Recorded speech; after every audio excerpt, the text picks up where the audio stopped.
So the rumor is that Discord's looking to go public. And so can talk about why it's a rumor at first and then it becomes real. But so why are people worried about that? And what does it mean to be public? And like, am I worried? Let's talk about it, right? So first, Discord, remember, originally was just to communicate in-game because there was no good in-game chat for a lot of people. And then it kind of grew into being a community and a place where people put community, right? We talked about Patreon's got a lot to push people into the community there. There's a lot of really good moderation tools, right? And I often say these videos I make are to push you into Discord because I would like everyone to be there. It's a lot easier to run a community there than it is on TikTok or YouTube, where you just don't have a lot of tools. I had somebody trying to investigate why their comments were disappearing in YouTube. It wasn't me. So yeah, the comments disappear on both TikTok and YouTube. I have no idea, and I get strikes on TikTok all the time. Strikes for quoting an actual video. I don't know. But so that's why I push people there. And I think people used to push people into Reddits, but I think everyone's a little bit more comfortable doing it in Discord. Discord has better tools, and it doesn't have the Reddit weirdness. And it's also gotten over a hump. At some point, it went from being this kind of really niche player that only gamers had to like more mainstream. And now it's just a question of how many Discords you want to have. And some I'll sign up for and some I won't. But so that's kind of where they're at. And at first they were entirely losing money, not making any money. And now I'm going to talk vaguely a little bit just because I have a bunch of friends who work there. So one of the people, I've met the founders. They're really nice people. I really like them. And I really think their heart's in the right place. And so this is going to be interesting to me to see how this goes. But right, they weren't making money at first. And then they try to figure out how can we make money and not disrupt our customers, right? And the turbo and everything. And like, I just got a bill. Like I paid like $120 or something to Discord yearly. For what? I don't know. I have no idea what I get for that money. But I know other people in our community were doing the Nitro thing or whatever, so I did too. I honestly don't understand half this stuff. All right, but which is part of a problem, right? Of how do you give people money that you like if you want to give them money and you don't understand it. So it's a little noisy. Now I originally met them when they were going to open up a game store, and even though I was working at Valve at the time, I met them and we talked about it. And I won't get into it. Just to say that I was a big supporter of them and a big worrier of them, as when I was at Valve, one of the companies that I said could disrupt Valve, I thought, was Discord. Just because they had a even tighter relationship with the gamer community and not screwed them over yet. And I will say this, as you grow a large community, you're always going to screw somebody over. It's just the way it goes. So if you think Discord's horrible, fine, they're not. Okay, but so what's Discord now going to, so they were losing money all that time. What are they going to do now with all this money that they're going to get, right? So when you go public, what you're saying is all these shares that we personally own and our investors own, we're now going to put on the public market, and the public market can buy it. And normally you're going to do things with that money. And so what are they going to do with their money?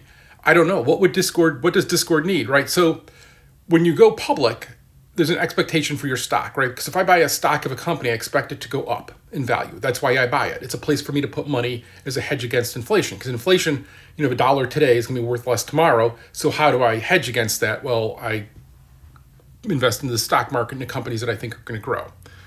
And so this becomes a problem then, though, for publicly traded companies is they have to grow, right? And they have to grow at a sustainable, understandable rate for the stock market.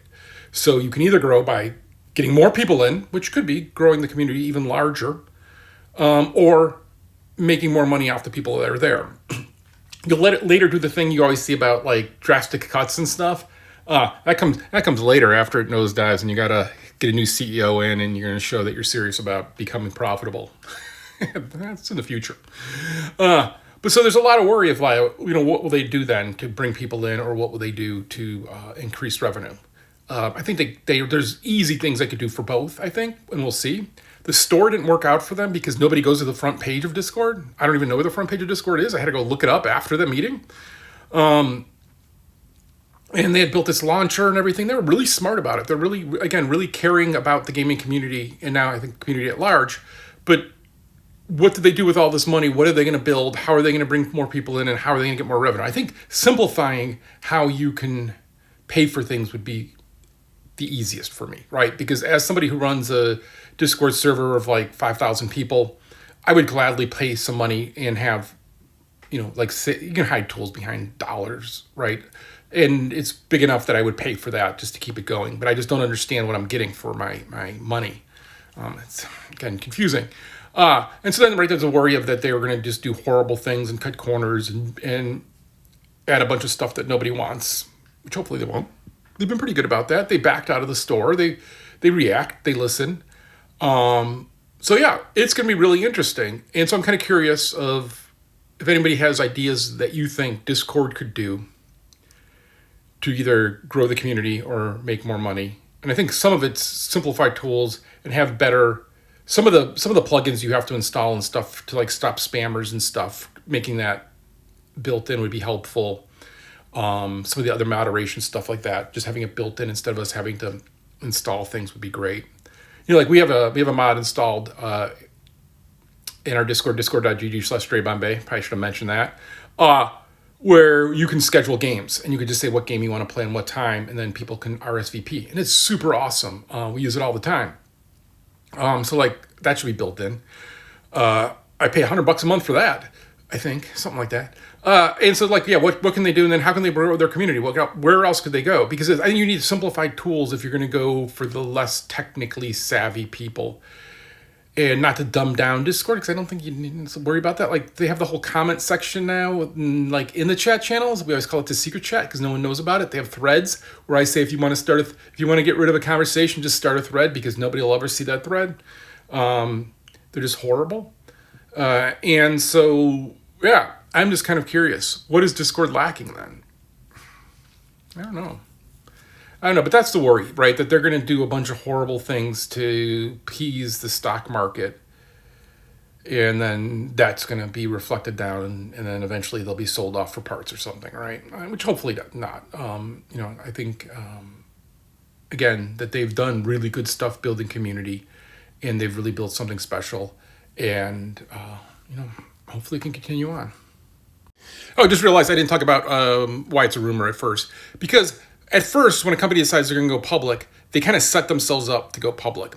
And that means that they get their books in order, they try to have some profitable quarters, they start talking to bankers, and they start shopping it around. Now, we don't know a lot of the information that we would normally have when we're talking about a company about to go public because they haven't followed the S1 forms and other forms that then publicly say information about their company that they can't be lying about, right? Right now, it's just all rumors and talk. But they've been talking to enough people that it's kind of gotten out that they're talking to people and they're talking to bankers. You normally have a banker that leads it up and they're trying to figure out because you need big institutional investors to come on early on and say, hey, I was thinking I was going to redo this, but yeah, I'd already did the rest. But you need big institutional investors to come on so that the stock goes up, right? Because so this doesn't start flatlining instantly. It's not like a rug pull or one of the coins. And it's heavily regulated, and that's why stocks are different than coins and crypto, right?